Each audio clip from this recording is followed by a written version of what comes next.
Good day. Today we're going to integrate with OpenAI ChatGPT. I'm Bin Stephen Sabangan, leading a team of talented members Albert Ribancos, Timothy James Sokgang, and Kester Enrera. Together, we're excited to explore how ChatGPT can change and enhance our project and solutions. Let's dive in and discover the potential of this technology.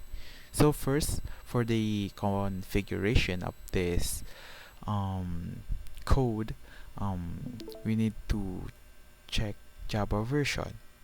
So in this step, we open terminal and check the Java version, which is java-version.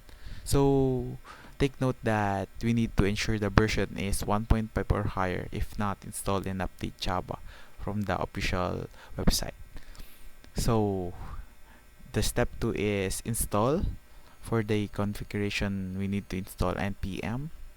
And for the step 3, we need to install Tailwind CSS. And for the step 4, which is installing the Next.js. So to install this, we need to open terminal and navigate to project directory and create create the next.jsp app or whatever you're going to create. And for the coding, here is Timothy James Sopkong. So after the files are being created and installed, let's install naman our dependencies. We will installing three dependencies. The first one are the chat libraries, and we will install the OpenAI in order to interact with ChatGPT. And we will run it in terminal with our file that we installed earlier. We also created an env file to put our OpenAI key that we will use for interacting with ChatGPT. We lost two variables, so we implemented a quick fix to update the methods in the classes. The issue arose because two critical variables were lost, causing some function to malfunction. To resolve this, we quickly modified the methods within the classes to ensure they would work correctly without those variables. The variables that were lost included the chat handle and the connection handle. Specifically, the variables that were lost were responsible for managing the chat interface and maintaining the connection. The chat handle variable was crucial for handling user interaction within the chat system. The connection handle variable was essential for maintaining the connection between the chat system and the server.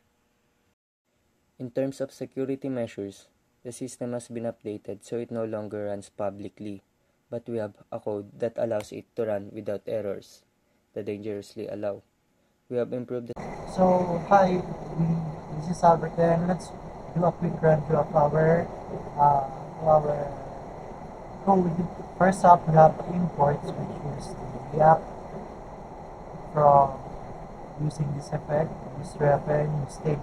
Then we have an import from OpenAI, which is OpenAI, that we added to deleted imports are no longer supported by the OpenAI, as you can see on the third part of this video. And we have the main container message input, message list type indicator from our chat scope. Where is that? Here is the main container message input message list. All the green here are imports from our OpenAI. Then we have styles from our Tailwind, and we set on variables. We have content names, a string name content, a number on sentence, or we can change this to int, but it's actually setting a date, but so a number does it right. Then we have a string from the sender and incoming and outgoing from the direction. We use the constant chat GPT as GPT, and default behavior is general conversation. So here is the quick fix of our number one. We generated the app key, which is we made it our local key, we declared it on our CMD, then we allow, dangerously allow. If we don't run this code, wait, let me go to our run queue, npm run job here. Here's the localhost, and we go to chat. If we don't allow it, it will give us a unhandled error. Wait, let's see here. Oh, one. Here, unhandled runtime error because we don't dangerously allow it. So let me get back to our code and here. So now we have the function called chat, which gets the input message, input element, and set messages as messages and use state from our chat messages from the input from import of our OpenAI. Then we have set the behavior to set the behavior to use state which is the default behavior, and waiting response. That waiting response, we just declare this as what you call this, a format for which the waiting time is will says that ChatGPT is thinking. Then here's the use effect, which is waiting response. Then after waiting response, send the message input to current, and then we will focus on that. Then give us a waiting response. Next up, the sent messages, we get a constraint and a sync, for which a sync gets the new messages, chat messages, and get back the content and string to the constant system message rule system, which set on the behavior call, which is calling the behavior, which returned us a variable from that. So we have here the error response. If error, we surround this waiting for response as true.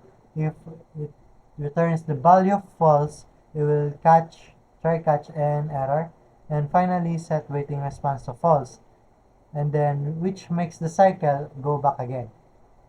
So here, get response, here we have the response from our chat GPT, system behavior, and then we set the message to the sender chat GPT to, first up we have the assistant and then the user. As you can see on this part, let me go back here. If I type hi,